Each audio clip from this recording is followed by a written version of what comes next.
그날 그녀는 편의점 계산대 앞에서 남편과 그의 내연녀를 마주했습니다. 비 오던 산길에서 시작된 사랑. 진심이라 믿었던 결혼. 하지만 그 모든 것이 무너지는 데는 9년이면 충분했습니다. 너도 좀 꾸며라. 사람 볼 꼴이 아니다. 남편의 차가운 말. 아들의 엄마는 그냥 집 지키는 사람이라는 한마디. 그리고 다른 여자와 손을 잡고 걷는 남편의 뒷모습. 그녀는 알고 있었습니다. 자신이 숨긴 진실을. 대기업 회장의 외동딸이라는 사실을. 하지만 그 모든 것을 버리고 사랑을 선택했던 여자였습니다. 무너진 존중, 배신당한 신뢰, 그리고 상실된 자존감. 하지만 이 이야기는 여기서 끝나지 않습니다. 때로는 가장 깊은 절망이 가장 강력한 변화의 시작점이 되기도 하니까요. 한 여자의 추락, 그리고 그보다 더 드라마틱했던 귀환. 지금부터 그 긴 여정을 따라가 보겠습니다. 그 전에 잠깐 이 영상이 마음에 드셨다면 구독과 좋아요 부탁드립니다. 여러분의 생각과 경험도 댓글로 남겨주세요. 여러분의 이야기 하나하나가 또 다른 변화를 만듭니다. 그럼 지금부터 오늘의 이야기 속으로 함께 들어가 볼까요? 윤서진은 그날 아침 등산화 끈을 묶으며 창밖을 내다봤습니다. 서울 시내가 한눈에 내려다 보이는 펜트하우스 거실이었습니다. 넓고 고요한 공간 속에서 그녀는 늘 혼자였습니다. 아버지는 회사에 계셨고 어머니는 오래전 세상을 떠나셨습니다. 화려한 가구와 값비싼 그림들 사이에서 그녀는 언제나 숨이 막혔습니다. 오늘은 좀 멀리 가볼까? 그녀는 혼잣말을 하며 가방을 챙겼습니다. 지갑 속 신용카드는 그대로 두고 현금 몇 장만 챙겼습니다. 운전기사에게는 오늘 혼자 가겠다고 말했습니다. 그렇게 그녀는 북한산 입구에 도착했습니다. 산길은 생각보다 험했습니다. 평소 운동을 게을리한 탓에 숨이 가빴습니다. 하지만 서진은 멈추지 않았습니다. 높이 올라갈수록 도심의 소음이 멀어졌고 그 대신 새소리와 바람소리가 들려왔습니다. 그녀는 그 소리가 좋았습니다. 누구도 그녀를 회장님 따님이라 부르지 않는 이곳이 좋았습니다. 중턱쯤 올라갔을 때 하늘이 갑자기 어두워졌습니다. 먹구름이 몰려오더니 금세 빗방울이 떨어지기 시작했습니다. 서진은 당황했습니다. 날씨를 제대로 확인하지 않고 온 것이었습니다. 그녀는 서둘러 하산을 시작했습니다. 비에 젖은 돌길은 미끄러웠고 그녀의 발걸음은 점점 불안정해졌습니다. 그때였습니다. 발을 헛디딘 순간 몸이 앞으로 쏠렸습니다. 순간 누군가의 손이 그녀의 팔을 붙잡았습니다. 괜찮으세요? 남자의 목소리가 들렸습니다. 서진은 놀란 눈으로 그를 쳐다봤습니다. 평범한 등산복을 입은 남자였습니다. 나이는 30 중반쯤 되어 보였고 얼굴엔 땀과 빗물이 섞여 흘러내렸습니다. 하지만 그의 눈빛은 따뜻했습니다. 네, 괜찮아요. 감사합니다. 서진이 말하자 남자는 잠시 그녀를 살폈습니다. 혼자 오셨어요? 비 오는데 위험해요. 같이 내려가시죠. 아니, 혼자 갈 수 있어요. 이런 데선 체면 같은 거 필요 없죠. 같이 내려가요. 남자는 웃으며 말했습니다. 그 말에 서진은 가슴 한구석이 뜨거워짐을 느꼈습니다. 체면. 그녀의 삶을 지배해온 단어였습니다. 하지만 이 남자는 그런 것 따위 신경 쓰지 않는 듯 했습니다. 두 사람은 천천히 산을 내려왔습니다. 남자는 미끄러운 구간마다 먼저 내려가 손을 내밀었습니다.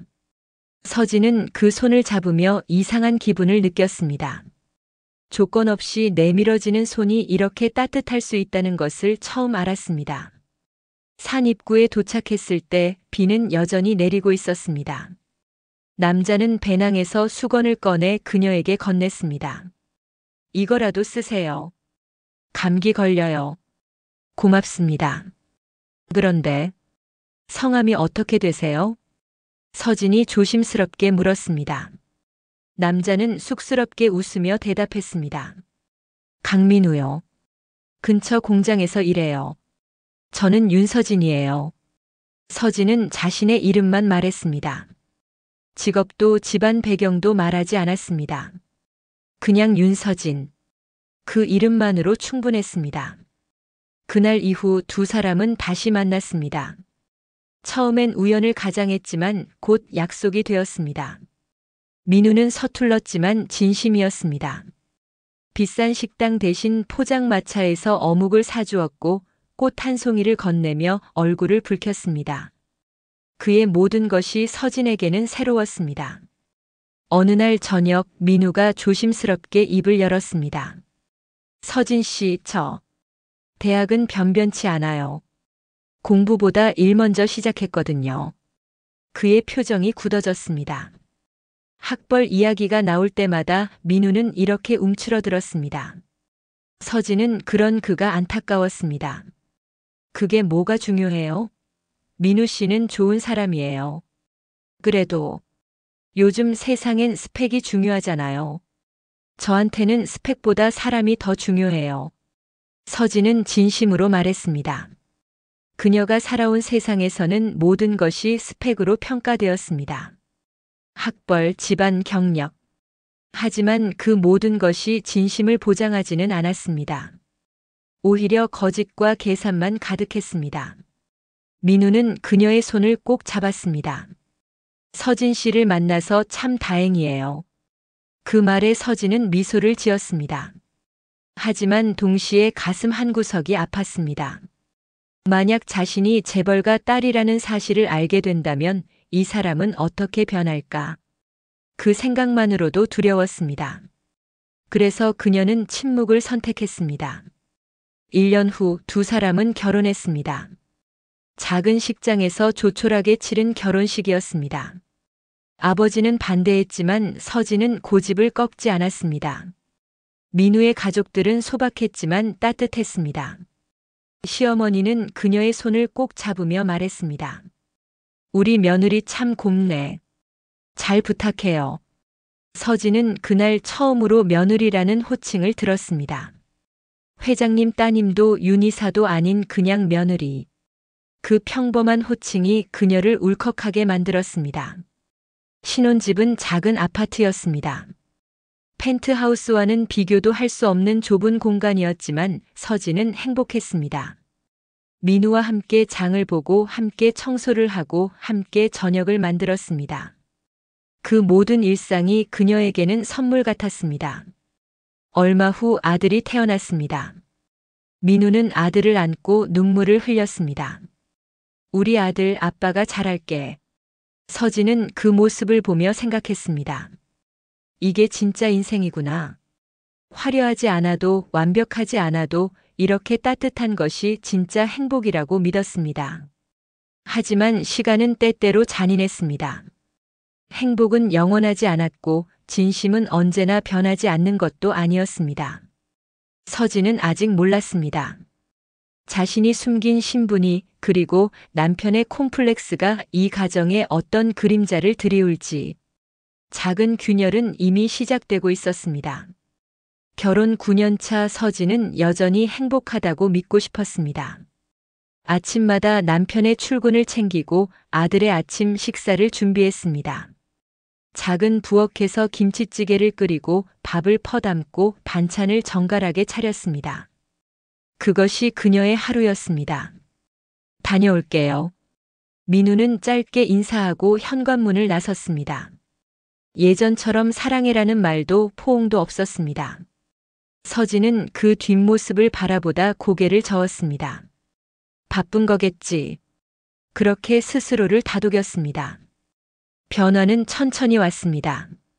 처음엔 작은 말투의 변화였습니다. 고마워가 사라지고 이것밖에 못해? 라는 말이 늘어났습니다. 서진이 정성껏 차린 저녁 식사를 보며 민우는 젓가락을 놓았습니다. 맨날 똑같은 반찬이네. 좀 배워보지 그래? 오늘 새로 만든 건데. 입맛에 안 맞아? 아, 됐어. 그냥 먹을게. 민우는 짜증 섞인 목소리로 말했습니다. 서진은 더 이상 묻지 않았습니다. 물어봐야 돌아오는 건 차가운 침묵뿐이었습니다. 그해 가을 민우는 회사에서 승진 누락 소식을 들었습니다. 자신보다 나이 어린 후배가 대리로 올라갔고 민우는 여전히 사원이었습니다. 그날 밤 민우는 술에 취해 돌아왔습니다. 다 학벌 때문이야. 명문대 나온 놈들만 밀어주더라고. 그는 소파에 주저앉으며 중얼거렸습니다. 서진은 물 한 잔을 따라 건넸습니다. 괜찮아요. 당신은 능력 있잖아요. 기회는 또 올 거예요. 무슨 소리야? 넌 몰라. 세상이 어떻게 돌아가는지. 민우는 잔을 받지 않고 고개를 돌렸습니다. 서진은 가만히 그 잔을 식탁에 내려놓았습니다. 그녀는 알고 있었습니다. 세상이 어떻게 돌아가는지. 하지만 그 사실을 말할 수 없었습니다. 시간이 지날수록 민우의 말은 점점 날카로워졌습니다. 서진이 아들 준수의 숙제를 봐주고 있을 때였습니다. 민우가 퇴근 후 거실로 들어서며 말했습니다. 좋은 대학 나와봐야 뭐하냐? 결국 이렇게 사는 거잖아. 서진의 손이 멈췄습니다. 준수는 고개를 들어 아빠를 쳐다봤습니다. 민우는 넥타이를 풀며 계속 말했습니다. 명문대 나왔다며? 근데 지금 뭐해? 집에서 애나 보고. 당신이 원했잖아요. 제가 집에 있는 걸.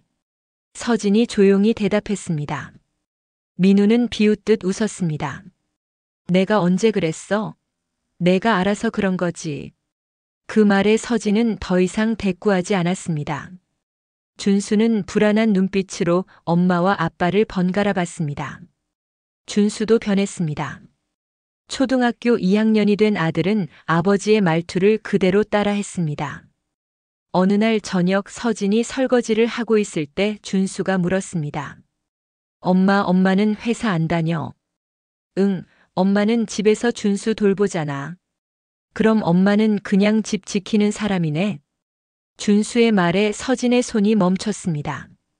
접시 하나가 싱크대에 떨어지며 소리를 냈습니다. 준수는 아무렇지 않게 거실로 돌아갔습니다.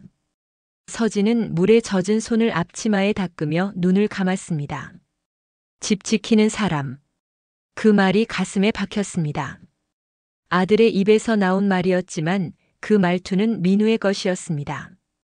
서진은 무언가 해야겠다고 생각했습니다. 이 집에 도움이 되고 싶었습니다. 남편의 자존심을 지켜주고 싶었습니다. 그래서 그녀는 근처 편의점에 아르바이트 지원서를 냈습니다. 주 5일 저녁 6시부터 10시까지 가능합니다. 면접에서 서진은 또박또박 말했습니다. 점장은 고개를 끄덕였습니다. 학력이 좋으시네요. 근데 왜 편의점에? 집안 형편에 보탬이 되고 싶어서요. 서진은 정직하게 대답했습니다. 점장은 흔쾌히 채용을 결정했습니다. 첫 출근 날 서진은 집안일을 미리 끝내놓고 나갔습니다.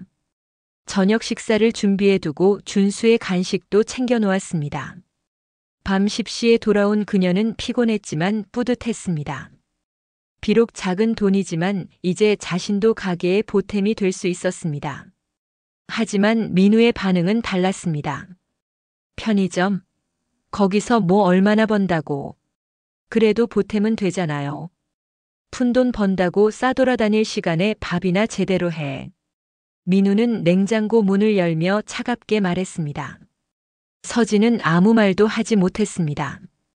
그녀가 버는 돈은 한 달에 60만 원 정도였습니다. 작은 돈이었습니다. 하지만 그 돈을 벌기 위해 그녀는 매일 밤 서서 일했습니다. 어느 날 밤 서진이 편의점에서 일하고 있을 때였습니다. 문이 열리며 손님이 들어왔습니다. 서진은 습관적으로 고개를 들었다가 멈췄습니다. 민우였습니다. 그런데 그는 혼자가 아니었습니다. 옆에 젊은 여자가 함께 있었습니다. 어서 오세요. 서진은 평소처럼 인사했습니다. 민우는 깜짝 놀란 표정으로 그녀를 쳐다봤습니다. 여자는 상황을 눈치채지 못하고 음료수를 골랐습니다. 이거 주세요. 여자가 계산대에 음료를 올려놓았습니다. 서진은 침착하게 바코드를 찍었습니다. 민우는 불편한 얼굴로 신용카드를 건넸습니다. 서진은 그것을 받아 결제했습니다. 감사합니다. 또 오세요. 두 사람이 나간 후 서진은 계산대에 손을 짚고 한숨을 내쉬었습니다. 가슴이 두근거렸고 손이 떨렸습니다. 그녀는 여자의 얼굴을 기억했습니다. 화장이 진했고 옷차림이 화려했습니다. 민우가 퇴근 후 자주 만난다던 회사 동료였을까요? 집에 돌아온 밤 민우는 먼저 자고 있었습니다. 서진은 조용히 침대 옆에 누웠습니다. 천장을 바라보며 그녀는 생각했습니다. 이 결혼이 처음처럼 따뜻했던 적이 있었나? 아니, 분명 있었습니다. 하지만 이제 그 온기는 사라졌습니다. 다음 날 아침 민우는 아무 일도 없었다는 듯 출근 준비를 했습니다. 서진은 아침을 차리며 물었습니다. 어제 회사 동료 만났어요? 응. 잠깐 얘기할 일이 있어서. 그래요. 다음엔 미리 말해줘요. 서진은 더 이상 묻지 않았습니다. 민우는 안도한 듯 밥을 먹었습니다. 하지만 그날 이후 서진은 변했습니다. 남편의 전화를 유심히 듣고 귀가 시간을 체크했습니다. 출장이 잦아졌고 회식도 늘었습니다. 골프 약속도 생겼습니다. 민우의 스케줄은 점점 바빠졌지만 승진 소식은 들리지 않았습니다. 어느 주말 서진은 민우의 셔츠를 세탁하려다 주머니에서 영수증 하나를 발견했습니다. 고급 레스토랑 영수증이었고 금액은 20만 원이 넘었습니다. 2인분이었습니다. 서진은 그 영수증을 가만히 바라봤습니다. 저녁 식사 시간 서진은 조심스럽게 물었습니다. 요즘 회사 회식 자주 해요? 응. 거래처 사람들 만나야 하니까. 그 거래처가 어디예요? 왜? 궁금해. 민우의 목소리가 날카로워졌습니다. 서진은 고개를 저었습니다. 아니, 그냥 궁금해서요. 쓸데없는 거 신경 쓰지 말고 내일이나 잘해. 민우는 숟가락을 놓으며 자리에서 일어났습니다. 준수는 그 모습을 보며 엄마를 쳐다봤습니다. 서진은 아무렇지 않은 척 웃어 보였습니다. 준수야, 많이 먹어. 하지만 그녀의 손은 떨리고 있었습니다. 서진은 깨달았습니다. 이 집에서 자신의 자리는 점점 좁아지고 있다는 것을, 아내도 엄마도 아닌 그저 집안일 하는 사람이 되어가고 있다는 것을. 그날 밤 서진은 거울 앞에 섰습니다. 거울 속 자신을 바라봤습니다. 화장기 없는 얼굴, 지친 눈과 거칠어진 손. 그녀는 이 모습이 낯설었습니다. 이게 정말 자신일까? 한때 펜트하우스에서 살던 명문대를 나온 회장의 딸이었던 자신이 맞을까? 나는 누구지? 그녀는 작게 중얼거렸습니다. 대답은 돌아오지 않았습니다. 다만 거울 속 여자가 슬픈 눈으로 그녀를 바라볼 뿐이었습니다. 서진은 천천히 불을 끄고 침대로 향했습니다. 옆에서 자고 있는 남편의 얼굴이 낯설었습니다. 무언가가 잘못되고 있었습니다. 그리고 서진은 이제 그것을 외면할 수 없었습니다. 봄이 왔지만 서진의 집은 여전히 추웠습니다. 민우의 귀가 시간은 점점 늦어졌고 대화는 더 줄어들었습니다. 서진은 매일 밤 편의점에서 일하며 시계를 쳐다봤습니다. 민우가 집에 들어오는 시간을 가늠하기 위해서였습니다. 오늘도 늦겠네. 서진은 혼잣말을 하며 진열대를 정리했습니다. 밤 11시가 넘어도 민우에게서 연락은 없었습니다. 예전 같았으면 걱정하며 전화를 했을 것입니다. 하지만 이제는 그러지 않았습니다. 전화를 해봤자 돌아오는 건 짜증뿐이었으니까요. 퇴근 후 집으로 돌아온 서진은 거실 불이 켜져 있는 것을 봤습니다. 민우가 먼저 와 있었습니다. 소파에 앉아 노트북을 들여다보고 있었습니다. 서진이 현관문을 열자 민우는 황급히 노트북을 덮었습니다. 왔어? 응. 저녁은 먹었어요? 먹었어. 회사에서. 민우의 대답은 짧았습니다.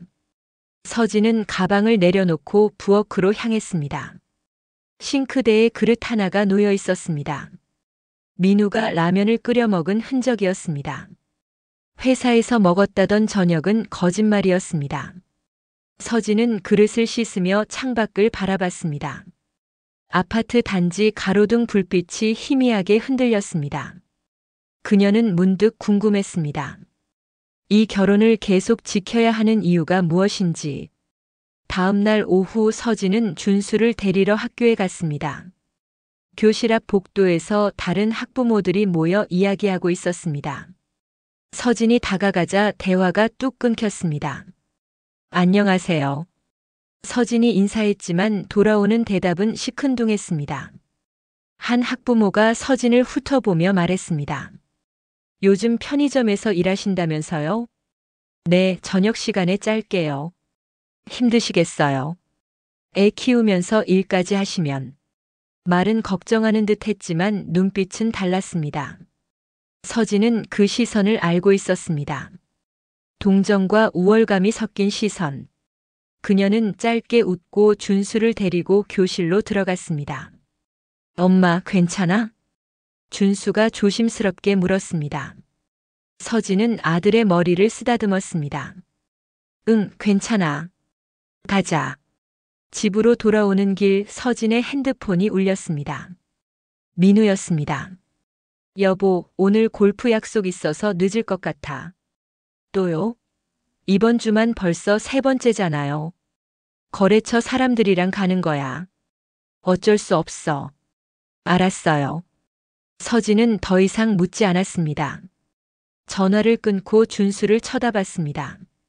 아들은 고개를 숙인 채 걷고 있었습니다. 준수야, 저녁 뭐 먹고 싶어? 아무거나요.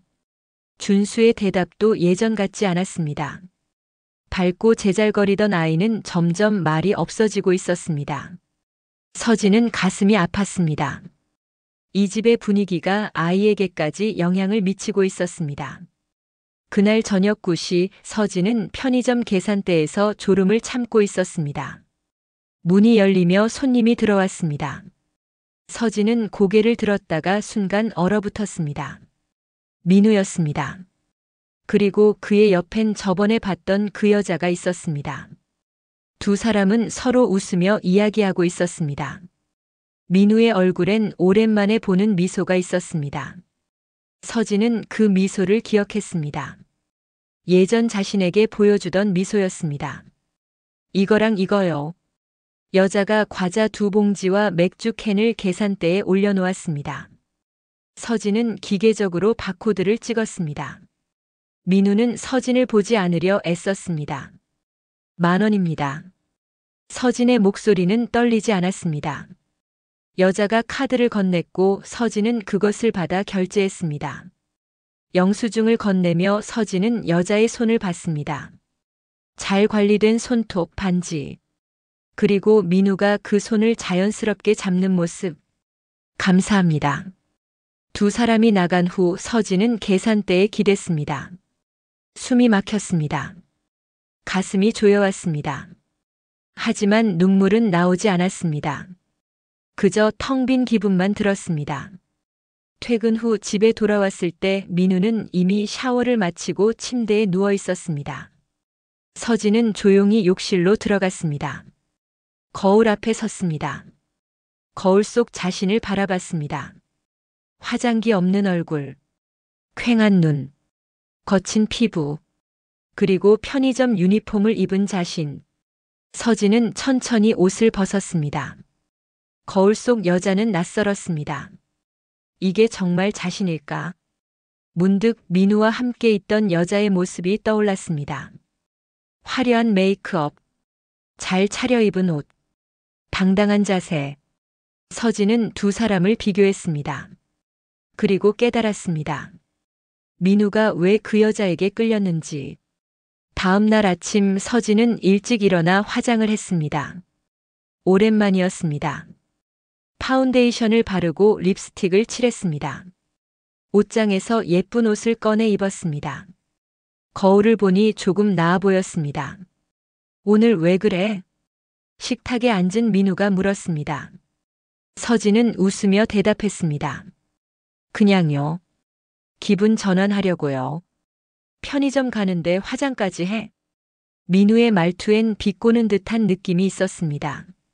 서진은 대답하지 않고 계란말이를 접시에 담았습니다. 당신, 요즘 누구 만나요? 서진이 조심스럽게 물었습니다. 민우의 손이 멈췄습니다. 무슨 소리야? 어제 편의점에서 봤어요. 여자랑 같이 있는 거. 그게 회사 거래처 사람이야. 골프도 그 사람이랑 쳐요? 서진의 목소리는 여전히 차분했습니다. 하지만 그 차분함 속에 날카로움이 있었습니다. 민우는 젓가락을 내려놓았습니다. 왜 이래? 의심병 생겼어? 의심이 아니라 확인하는 거예요. 확인? 뭘 확인해? 내가 바람 피운다고 생각하는 거야? 민우의 목소리가 높아졌습니다. 준수가 방에서 나와 두 사람을 쳐다봤습니다. 서진은 아들을 보고 입을 다물었습니다. 준수야, 학교 가자. 서진은 아들의 가방을 챙겨주며 현관으로 향했습니다. 민우는 식탁에 앉은 채 신문을 펼쳤습니다. 더 이상 대화는 없었습니다. 그날 오후 서진은 민우의 회사 위치를 검색했습니다. 그리고 그 근처 카페에서 기다렸습니다. 퇴근 시간이 되자 직원들이 하나둘 나왔습니다. 그리고 민우가 나타났습니다. 여자와 함께였습니다. 두 사람은 자연스럽게 나란히 걸었습니다. 여자가 무언가 말하자 민우가 웃었습니다. 그들은 근처 레스토랑으로 들어갔습니다. 서진은 멀리서 그 모습을 지켜봤습니다. 1시간 후 두 사람이 나왔습니다. 민우가 여자의 어깨에 손을 올렸습니다. 여자는 그의 팔을 잡았습니다. 그들은 택시를 잡아타고 떠났습니다. 서진은 그 자리에 서서 택시가 사라질 때까지 바라봤습니다. 집으로 돌아온 서진은 침대에 앉았습니다. 창밖이 어두워지고 있었습니다. 핸드폰이 울렸습니다. 민우였습니다. 오늘도 늦을 것 같아. 먼저 자. 알았어요. 전화를 끊고 서진은 천장을 바라봤습니다. 눈물이 나올 것 같았지만 나오지 않았습니다. 그저 마음이 텅 비어버린 것 같았습니다. 며칠 후 밤 민우는 술에 취해 돌아왔습니다. 서진이 물을 따라주려 하자 민우가 그녀의 손을 밀쳤습니다. 됐어. 너도 좀 꾸며라. 사람 볼 꼴이 아니다. 그 말에 서진의 손이 멈췄습니다. 민우는 비틀거리며 침실로 들어갔습니다. 서진은 거실에 홀로 남았습니다. 손에 든 물컵이 떨렸습니다. 그날 밤 서진은 잠들지 못했습니다. 옆에서 코를 고는 민우를 바라봤습니다. 이 사람과 처음 만났던 날을 떠올렸습니다. 비 오던 산길, 따뜻했던 손, 진심이었던 미소. 그 모든 것이 이제는 거짓처럼 느껴졌습니다. 새벽 5시 서진은 조용히 일어났습니다. 옷장을 열고 가방을 꺼냈습니다. 옷을 하나씩 접어 넣었습니다. 중요한 서류들을 챙겼습니다. 그리고 책상 서랍 깊숙이 숨겨뒀던 명함 하나를 꺼냈습니다. 윤택산 회장, 대한그룹, 아버지의 명함이었습니다. 서진은 그것을 오래 바라봤습니다. 결혼할 때 아버지가 건넨 명함. 언제든 필요하면 연락해라. 그때 서진은 고개를 저었습니다. 아버지 도움 없이 살 수 있어요. 하지만 이제 그 자신감은 사라졌습니다. 아침 햇살이 창문으로 들어왔습니다. 서진은 가방을 메고 현관으로 향했습니다. 준수의 방문 앞에서 잠시 멈췄습니다. 문을 열고 싶었지만 참았습니다. 지금은 아니었습니다. 미안해, 준수야.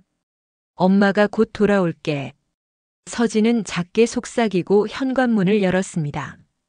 뒤돌아보지 않고 계단을 내려갔습니다. 아파트를 나서자 차가운 아침 공기가 얼굴을 스쳤습니다. 서진은 핸드폰을 꺼내 번호를 눌렀습니다. 아버지, 저예요. 서진이요. 전화 너머로 아버지의 놀란 목소리가 들렸습니다. 서진은 눈을 감았습니다. 집으로 가도 될까요? 펜트하우스는 9년 전 그대로였습니다. 넓은 거실, 높은 천장, 통유리 너머로 보이는 서울 시내. 서진은 짐을 내려놓고 창가에 섰습니다. 아버지는 거실 소파에 앉아 그녀를 조용히 바라봤습니다. 차 한잔 하자. 아버지가 말했습니다. 서진은 고개를 끄덕이고 아버지 옆에 앉았습니다. 가정부가 차를 내왔습니다. 따뜻한 김이 올라왔습니다. 말하고 싶을 때 하렴. 아버지는 재촉하지 않았습니다. 서진은 찻잔을 들었다 내려놓았습니다. 그리고 천천히 입을 열었습니다. 제가 틀렸어요. 사랑만으로는 안 되더라고요. 사랑이 틀린 게 아니다. 다만 혼자만 사랑했던 거지. 아버지의 말에 서진은 고개를 숙였습니다. 눈물이 날 것 같았지만 참았습니다. 이미 충분히 울었습니다. 이제 어쩔 거냐? 일하고 싶어요. 회사에서요. 서진이 고개를 들었습니다. 아버지는 잠시 그녀를 바라보다 고개를 끄덕였습니다. 내일 출근해라. 대표이사실로. 아버지, 저는 아직 내가 준비됐다고 생각할 때까지 기다릴 시간은 없다. 이미 준비는 끝났어. 내가 모르고 있었을 뿐이지. 아버지는 일어서며 서진의 어깨를 가볍게 두드렸습니다. 그리고 서재로 들어갔습니다. 서진은 혼자 거실에 남아 차를 마셨습니다. 창밖 야경이 반짝였습니다. 다음 날 아침 서진은 정장을 입었습니다. 오랜만에 입는 옷이었습니다. 거울 앞에 섰습니다. 화장을 했습니다. 머리를 단정하게 넘겼습니다. 거울 속 여자는 3년 전에 그녀와 닮아 있었습니다. 아니, 더 단단해 보였습니다. 회사에 도착하자 임원들이 회의실에 모여 있었습니다. 서진이 문을 열고 들어가자 모두 일어섰습니다. 대표이사 윤서진입니다. 잘 부탁드립니다. 그녀의 목소리는 흔들림이 없었습니다. 임원들은 고개를 숙여 인사했습니다. 서진은 상석에 앉았습니다. 아버지가 앉던 자리였습니다. 현재 진행 중인 프로젝트부터 보고해 주세요. 회의가 시작되었습니다. 서진은 자료를 꼼꼼히 살폈습니다. 질문했습니다. 지시했습니다. 3년간의 공백이 있었지만 그녀의 머리는 여전히 명확했습니다. 회의가 끝나고 서진은 대표실로 들어갔습니다. 넓은 책상 위에 서류 더미가 놓여 있었습니다. 그녀는 하나씩 읽기 시작했습니다. 거래처 명단, 계약서, 실적 보고서. 그러다 한 회사 이름에서 손이 멈췄습니다. 성원산업. 민우가 다니는 회사였습니다. 서진은 관련 서류를 꺼내 읽었습니다. 성원산업은 대한그룹의 협력업체였습니다. 부품 납품 계약이 체결되어 있었습니다. 그리고 거래 담당자 명단에 또 다른 이름이 있었습니다. 한성상사 영업팀 과장 정미선. 서진은 그 이름을 기억했습니다. 민우와 함께 있던 여자였습니다. 자료를 더 살피자 흥미로운 내용이 나왔습니다. 한성상사와 성원산업 사이에 부적절한 거래 정황이 포착되었다는 내부 감사 보고서였습니다. 윤리경영팀장님 좀 불러주세요. 서진이 비서에게 말했습니다. 잠시 후 윤리경영팀장이 들어왔습니다. 이 건에 대해 상세히 보고해 주세요. 서진이 서류를 내밀었습니다. 팀장은 자료를 펼치며 설명했습니다. 한성상사 정미선 과장과 성원산업 강민우 사원 사이에 금품 수수 정황이 있습니다. 계약 과정에서 특혜가 있었던 것으로 보입니다. 서진은 표정을 감췄습니다. 민우가 외도뿐 아니라 업무상 비리에도 연루되어 있었던 것입니다. 증거는 확보됐나요? 네, 식사 접대 내역과 금품 전달 정황이 있습니다. 계약 해지 절차 진행하세요. 그리고 두 회사 담당자를 소환해 주세요. 알겠습니다.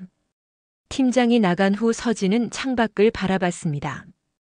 복수하려던 것은 아니었습니다. 하지만 운명은 스스로 길을 만들었습니다.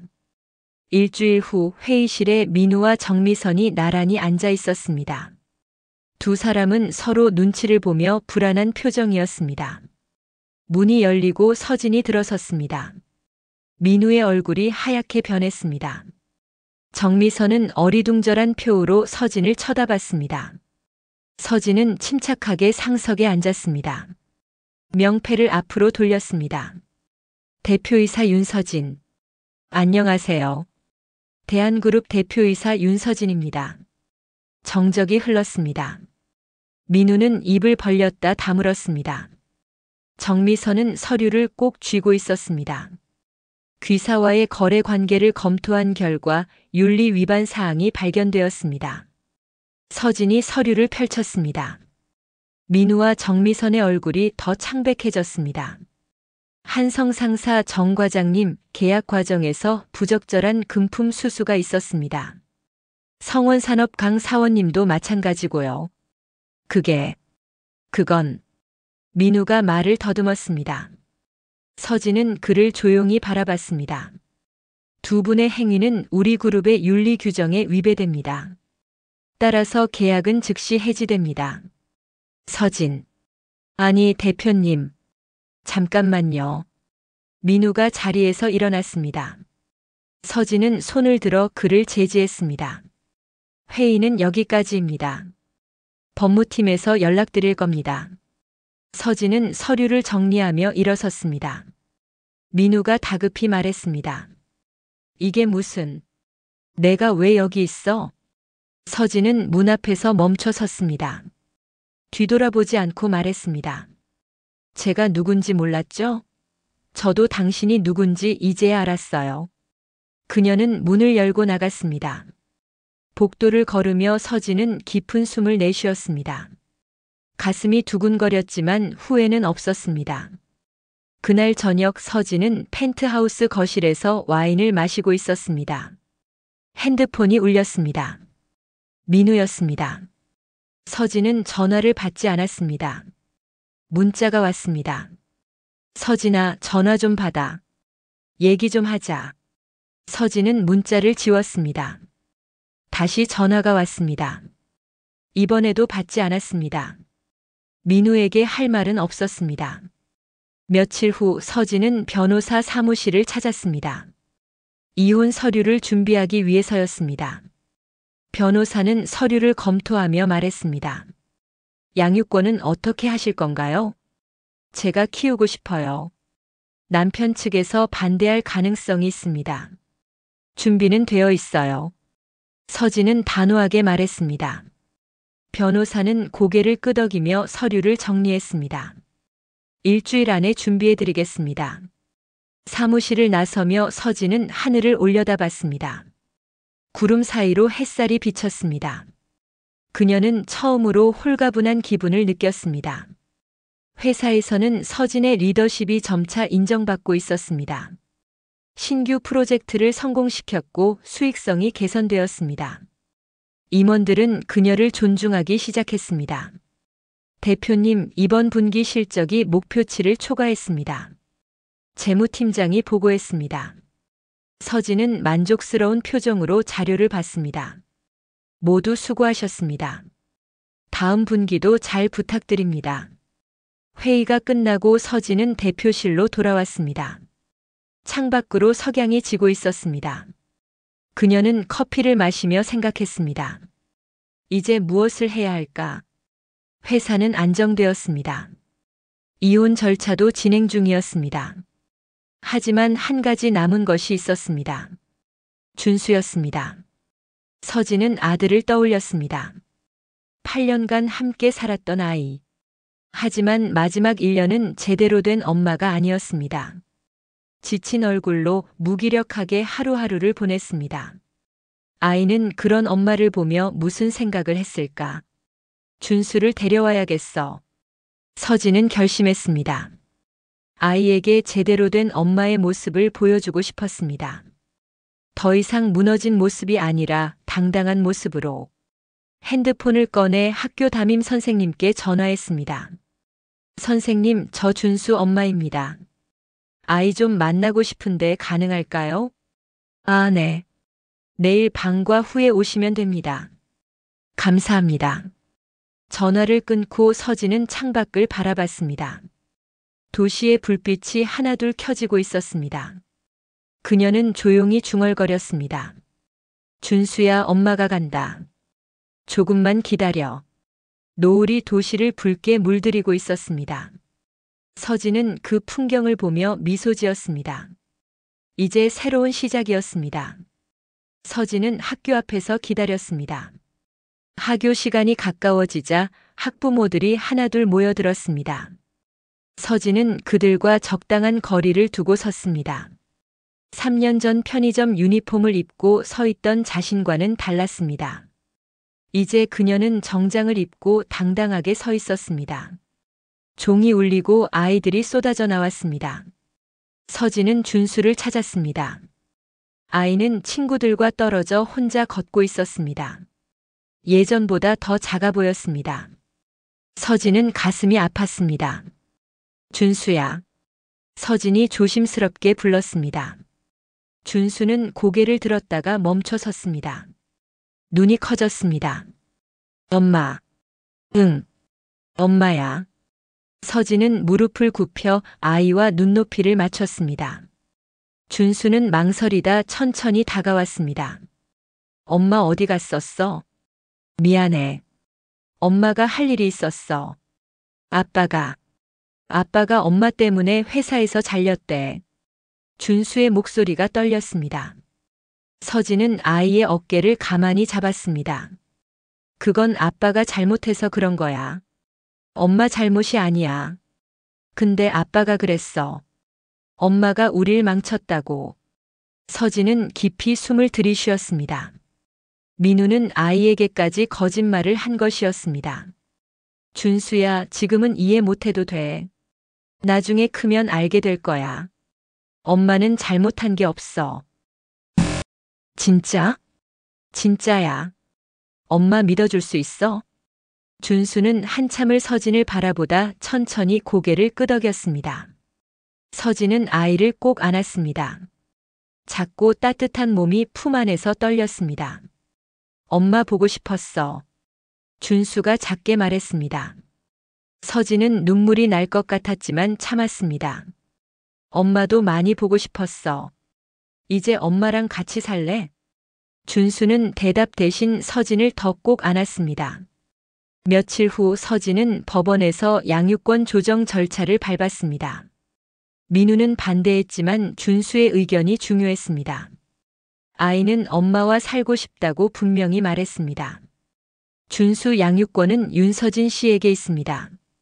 강민우 씨는 한 달에 2번 면접 교섭권을 가집니다. 판사의 선고가 떨어졌습니다. 민우는 고개를 떨구고 있었습니다. 서진은 그를 보지 않았습니다. 법정을 나서며 변호사가 말했습니다. 축하드립니다. 이제 새 출발이시네요. 감사합니다. 서진은 짧게 인사하고 밖으로 나왔습니다. 햇살이 눈부셨습니다. 준수는 펜트하우스로 이사했습니다. 처음 넓은 집을 본 아이는 입을 다물지 못했습니다. 여기가 우리 집이야? 응. 이제부터 여기서 살 거야. 엄마, 우리 부자였어? 준수가 조심스럽게 물었습니다. 서진은 웃으며 아이의 머리를 쓰다듬었습니다. 응. 엄마가 말 안 했지? 미안해. 왜 말 안 했어? 그냥. 그게 중요한 게 아니라고 생각했거든. 준수는 고개를 갸웃하며 창밖을 내다봤습니다. 서울 시내가 발 아래 펼쳐져 있었습니다. 엄마, 나 학교 친구들한테 자랑해도 돼? 하고 싶으면 해도 돼. 근데 준수야. 서진은 무릎을 굽혀 아이와 눈을 맞췄습니다. 돈이 많다고 사람이 좋은 건 아니야. 착하고 진심인 게 더 중요해. 알지? 응, 알아. 준수는 고개를 끄덕였습니다. 하지만 아직 어린아이가 그 의미를 완전히 이해하기는 어려웠을 것입니다. 그래도 괜찮았습니다. 시간이 가르쳐 줄 것입니다. 한 달이 지났습니다. 준수는 새 학교에 적응하고 있었습니다. 성적도 올랐고 친구도 생겼습니다. 하지만 가끔 아이는 멍하니 창밖을 바라봤습니다. 준수야, 무슨 생각해? 아빠 생각. 서진은 아이 옆에 앉았습니다. 보고 싶어? 응. 근데 아빠가 나한테 화난 것 같아. 왜? 내가 엄마 선택했으니까. 준수의 목소리가 작아졌습니다. 서진은 아이를 안았습니다. 그건 내 잘못이 아니야. 아빠는 지금 힘든 시간을 보내고 있어. 조금 지나면 괜찮아질 거야. 정말? 응. 아빠도 너 사랑해. 그건 변하지 않아. 서진은 그렇게 말했지만 확신은 없었습니다. 민우가 어떻게 변할지 알 수 없었습니다. 어느 금요일 저녁 초인종이 울렸습니다. 서진이 문을 열자 민우가 서 있었습니다. 술 냄새가 났습니다. 준수 좀 보자. 지금은 안 돼요.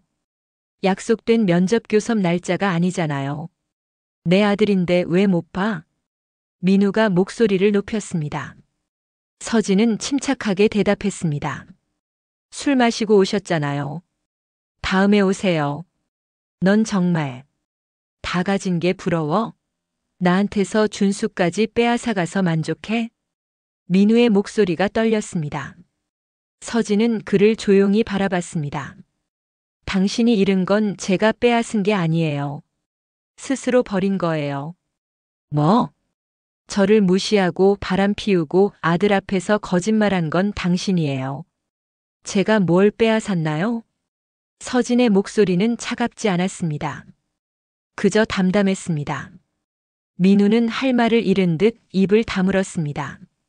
술 깨고 다음에 오세요. 준수는 아빠 만나고 싶어 해요. 서진은 문을 닫으려 했습니다. 민우가 문틈에 손을 넣었습니다. 서진아, 미안해. 그 말은 준수한테 하세요. 서진은 조용히 문을 닫았습니다. 복도에 민우의 한숨 소리가 들렸습니다. 그리고 발소리가 멀어졌습니다. 방으로 돌아가자 준수가 문틈으로 바깥을 내다보고 있었습니다. 아빠였어? 응. 왜 안 들어오게 했어? 아빠가 술 드셨거든. 다음에 오신대. 준수는 실망한 표정으로 침대에 앉았습니다. 서진은 아이 옆에 앉아 등을 쓰다듬었습니다. 준수야, 아빠 만나고 싶으면 언제든 만날 수 있어. 엄마가 방해하는 거 아니야. 알아. 아빠가 지금은 힘들어서 그래. 조금만 기다려주자. 준수는 고개를 끄덕였습니다. 하지만 아이의 눈가가 붉어졌습니다. 2주 후 민우가 다시 찾아왔습니다. 이번에는 약속된 시간이었습니다. 정장을 입고 머리를 깔끔하게 빗었습니다. 술 냄새도 나지 않았습니다. 준수 데리러 왔어요. 들어오세요. 서진이 문을 열어주었습니다. 민우는 거실로 들어섰습니다. 넓은 공간을 둘러보며 작게 한숨을 쉬었습니다. 아빠. 준수가 달려나왔습니다. 민우는 아이를 안아 올렸습니다. 우리 아들 잘 지냈어? 응. 나 새 학교 재밌어. 그래? 다행이다. 민우는 준수를 내려놓고 서진을 쳐다봤습니다. 서진은 아이의 가방을 건넸습니다. 6시까지 데려다 주세요. 알았어요. 두 사람이 나가려 할 때 준수가 돌아서며 말했습니다. 엄마 다녀올게. 응. 재밌게 놀다 와. 문이 닫히고 서진은 혼자 남았습니다. 창밖을 바라보며 커피를 마셨습니다. 이제 조금씩 자리가 잡히고 있었습니다. 그날 저녁 늦게 초인종이 울렸습니다. 서진이 문을 열자 준수만 서 있었습니다. 아빠는? 차에 있어. 엄마한테 줄 게 있대. 준수가 봉투 하나를 건넸습니다. 서진은 그것을 받아 열어봤습니다. 편지였습니다. 민우의 글씨였습니다. 서진아, 미안하다. 내가 잘못했다. 내가 누군지 알았더라도 사랑했을 거라고 말하고 싶지만 그건 거짓말일 것 같다. 나는 내 배경 때문에 움츠러들었을 거야. 결국 내 콤플렉스가 우릴 망쳤다. 준수는 잘 부탁한다. 너보다 내가 더 부족한 부모야. 그건 인정한다. 서진은 편지를 접었습니다. 화도 슬픔도 느껴지지 않았습니다. 그저 한 시대가 끝났다는 생각만 들었습니다. 엄마 아빠가 울었어. 준수가 조심스럽게 말했습니다. 그래? 응. 나한테 미안하대. 엄마한테도 미안하대. 서진은 아이를 안았습니다. 아빠도 힘들었나 봐. 우리도 아빠 응원해주자. 응. 준수는 엄마 품에 안겨 고개를 끄덕였습니다. 계절이 바뀌었습니다. 여름이 지나고 가을이 왔습니다. 서진은 회사에서 인정받는 리더가 되었습니다. 준수는 건강하게 자라고 있었습니다. 민우와는 적당한 거리를 유지하며 준수를 함께 키웠습니다. 어느 가을 저녁 서진은 준수와 함께 한강을 걸었습니다. 노을이 강물을 붉게 물들였습니다. 엄마, 나 엄마 닮고 싶어. 준수가 갑자기 말했습니다. 왜? 엄마는 강해. 그리고 착해. 서진은 웃으며 아이의 손을 꼭 잡았습니다. 엄마도 완벽하지 않아. 실수도 하고 아플 때도 있어. 그래도 엄마는 포기 안 했잖아. 준수의 말에 서진은 걸음을 멈췄습니다. 아이를 바라봤습니다. 준수는 진지한 얼굴로 엄마를 쳐다보고 있었습니다. 그래. 엄마는 포기 안 했어. 너 때문에. 나 때문에? 응. 내가 있어서 엄마가 다시 일어설 수 있었어. 고마워, 준수야. 서진은 아이를 안았습니다. 강바람이 두 사람을 감쌌습니다. 노을은 점점 깊어지고 있었습니다. 며칠 후 회사에서 서진은 새로운 프로젝트를 시작했습니다. 여성 인재 육성 프로그램이었습니다. 어려운 환경에 있는 여성들에게 기회를 주는 것이었습니다. 대표님 좋은 일 하시네요. 임원 한 명이 말했습니다. 서진은 미소 지었습니다. 제가 받은 기회를 나누는 거예요. 프로그램에는 많은 지원자가 몰렸습니다. 서진은 면접에 직접 참여했습니다. 그중 한 여성이 눈에 들어왔습니다. 이력서에는 경력 단절이 있었지만 눈빛은 살아 있었습니다. 왜 다시 시작하려고 하세요? 서진이 물었습니다. 여성은 잠시 망설이다 대답했습니다. 제 딸에게 보여주고 싶어서요. 엄마도 할 수 있다는 걸. 서진은 그 말에 고개를 끄덕였습니다. 자신의 모습이 보였습니다. 합격입니다. 다음 주부터 출근하세요. 여성의 눈이 반짝였습니다. 정말요? 감사합니다. 서진은 그 모습을 보며 생각했습니다. 누군가의 두 번째 기회가 되는 것. 그것이 자신이 할 수 있는 일이었습니다. 그날 밤 서진은 준수의 잠든 얼굴을 바라봤습니다. 평화로운 얼굴이었습니다. 이마에 가만히 입을 맞췄습니다. 준수야, 엄마는 내가 자랑스러워. 힘들 때도 잘 견뎌줘서 고마워. 아이는 잠결에 뒤척였습니다. 서진은 이불을 덮어주고 거실로 나왔습니다. 창밖으로 도시의 불빛이 반짝였습니다. 핸드폰에 문자가 왔습니다. 아버지였습니다. 잘하고 있다. 자랑스럽다. 짧은 문자였지만 서진은 웃음이 나왔습니다. 답장을 보냈습니다. 감사합니다, 아버지. 사랑해요. 서진은 소파에 앉아 차를 마셨습니다. 따뜻한 차가 목을 타고 내려갔습니다. 그녀는 조용히 중얼거렸습니다. 복수는 끝났고 이제는 나로 살아갑니다. 창밖으로 첫눈이 내리기 시작했습니다. 하얀 눈송이들이 도시를 덮어갔습니다. 서진은 그 풍경을 바라보며 미소 지었습니다. 겨울이 지나면 봄이 올 것입니다. 그리고 그 봄은 더욱 따뜻할 것입니다. 이제 그녀의 이야기는 끝이 아니라 시작이었습니다. 그 길 위에 서진은 당당히 서 있었습니다. 영상이 마음에 드셨다면 구독과 좋아요 부탁드립니다.